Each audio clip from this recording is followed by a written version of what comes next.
Salam, selamat pagi dan salam jumpa kembali bersama saya Pendeta Romauli Siahaan. Salam sejahtera bagi kita semua. Apa kabar saudara? Semoga baik ya. Dan doa saya saudara tetap kuat dan terus berpengharapan hanya kepada Tuhan saja. Sebelum kita melakukan segala aktivitas pada hari ini, marilah kita meluangkan waktu untuk mendengar dan merenungkan firman Tuhan. Biarlah Roh Kudus menerangi hati dan pikiran kita, sehingga firman Tuhan bekerja dengan leluasa, mengajar, menuntun, dan terus memberi hikmat kepada kita untuk dapat mengerti setiap rencana Tuhan di dalam hidup kita, dan kita mampu melakukan segala pekerjaan baik sesuai dengan kehendak-Nya. Saudara, mari kita bersyukur kepada Allah, kita berdoa. Ya Tuhan Allah Bapa yang Maha Baik yang kami sembah dalam Yesus Kristus, segala puji dan syukur kami haturkan kehadirat-Mu yang Maha Kudus atas segala kebaikan dan kemurahan Tuhan yang terus terjadi dalam hidup kami. Kami bersyukur Tuhan memberikan kami nafas hidup sampai hari ini. Dan kami akan terus percaya kepadamu di dalam sepanjang kehidupan kami di bumi. Engkau akan selalu menyertai dan memberkati kami.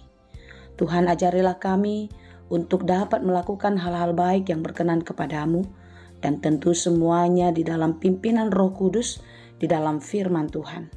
Kami mau belajar di dalam firman-Mu.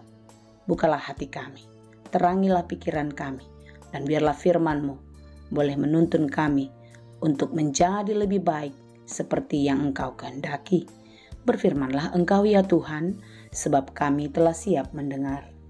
Kasih karunia dan damai sejahtera dari Allah Bapa Tuhan kita, dan dari anak-Nya Tuhan Yesus Kristus dan Roh Kudus menyertai saudara sekalian. Amin. Firman Tuhan untuk kita pada hari ini yang ditetapkan menurut Almanak HKBP Selasa 12 Desember 2023 tertulis dalam kitab 2 Petrus 1 ayat 3. Dalam bahasa Batak dan bahasa Indonesia demikianlah dikatakan. Dilehon hagogoon ni hadebataon naido tuhita nasa natao hanguluan dohot hadaulaton marhite sian naung tatadda ibana namanjau hita hinorhon ni hasangaponna dohot hadingganonna satiri.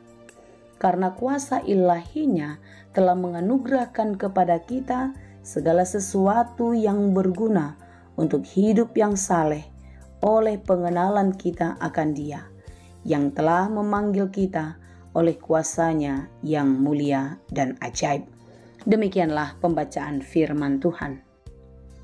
Ketika saya merenungkan ayat harian kita pada hari ini, sekilas saya teringat dengan ikan salmon dan pernah membaca bagaimana kehidupan ikan salmon. Dalam siklus reproduksinya, dia melewati proses yang unik. Mengapa? Karena ikan salmon akan berenang melawan arus sungai sampai ke hulu.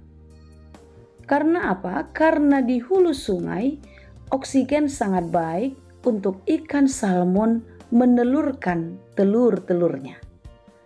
Tentu, proses untuk berenang melawan arus itu bukan suatu hal yang mudah saya rasa.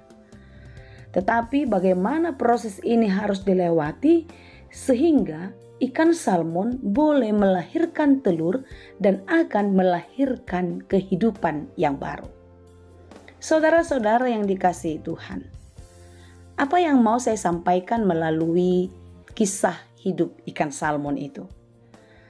Setiap kita yang telah dilahirkan kembali di dalam keselamatan, di dalam kemenangan, di dalam kebangkitan Yesus Kristus, tentu setiap kita harus hidup di dalam kehidupan yang baru.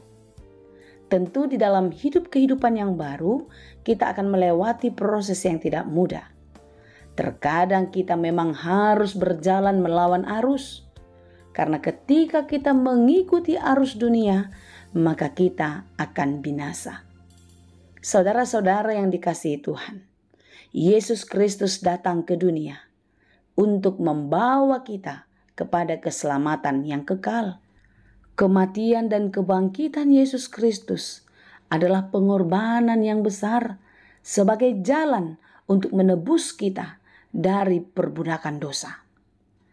Tentu orang-orang yang telah ditebus adalah menjadi hamba. Hamba kepada siapa? Hamba kepada yang menebusnya. Orang-orang yang telah ditebus oleh Yesus Kristus dalam kematian dan kebangkitannya adalah orang-orang yang berkemenangan, yang menjadi hamba Tuhan di sepanjang kehidupannya. Dengan hal inilah Petrus mengingatkan umat dan kita juga tentunya untuk tidak lagi hidup di dalam kegelapan, untuk tidak hidup lagi mengikuti arus dunia yang menuju pada kematian kekal.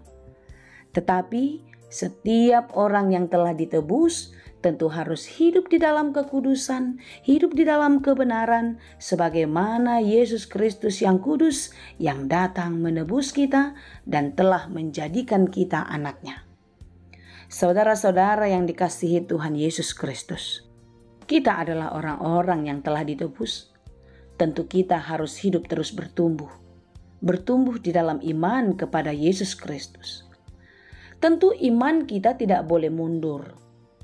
Iman kita tidak boleh statis, tetapi sebagaimana arus, kita harus terus berenang melawan arus dan kita terus sampai ke tujuan. Ibarat ikan salmon tadi, untuk melahirkan kehidupan, dia harus terus melawan arus dan berenang sampai ke tujuan. Tentu kita yang hidup di tengah-tengah kehidupan dunia ini, ibarat seperti seseorang yang sedang berenang melawan arus. Jika kita berhenti berenang, maka kita akan hanyut terbawa oleh arus. Kecuali kalau kita keluar dari arus tersebut. Tapi apakah kita bisa keluar dari setiap problema, dari setiap pergumulan yang terjadi dalam hidup kita? Tentu tidak, kan? Persoalan demi persoalan, pergumulan, penderitaan, itu pasti datang silih berganti di dalam kehidupan kita. Oleh sebab itu saudara-saudara, di dalam pergumulan itulah kita harus terus berpegangan kepada Tuhan. Karena Dia telah menebus kita. Kita adalah hambanya, anak-anaknya yang tidak akan mungkin dibiarkannya. Dia akan terus memegang kita ketika kita terus berpegangan kepadanya. Oleh sebab itulah nasihat Petrus ini pun menjadi nasihat bagi kita untuk terus bertumbuh di dalam kehidupan yang melakukan kebajikan. Tidak seperti orang buta atau picik pikirannya yang tidak sadar mereka yang sudah menerima anugerah keselamatan. Mereka sudah menerima keselamatan, mereka sudah diberikan hak sebagai anak-anak Tuhan, tetapi mereka hidup menurut dunia. Mereka hidup di dalam kefasikan, mengikuti arus-arus dunia yang menyesatkan. Saudara yang dikasihi Tuhan, tentu nasihat ini adalah mengingatkan kita bahwasanya pengorbanan Yesus Kristus di kayu salib tidak boleh sia-sia. Karena pengorbanannya itu adalah jalan satu-satunya untuk kita beroleh keselamatan dan hidup di dalam kekekalan. Tentu kalau saya bertanya siapa yang mau ke surga, semua kita mau, bukan? Tetapi keselamatan yang sudah diberikan itu harus kita kerjakan. Hiduplah berjalan, walau terkadang kita harus melawan arus, kita harus melawan ombak atau badai kehidupan. Tapi percayalah, ketika kita bersama-sama dengan Tuhan, kita tidak akan hanyut di dalamnya dan kita akan sampai ke tujuan. Amin. Kiranya kuasa Allah yang maha mulia tetap menyertai kita karena Dia telah memanggil kita di dalam kuasanya yang mulia itu.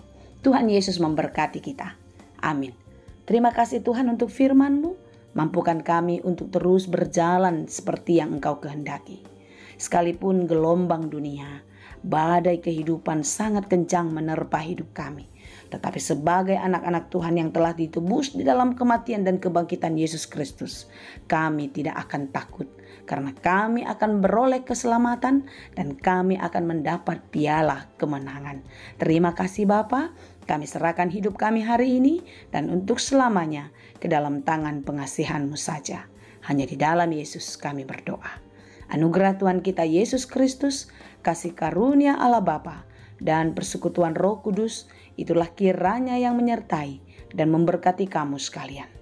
Amin.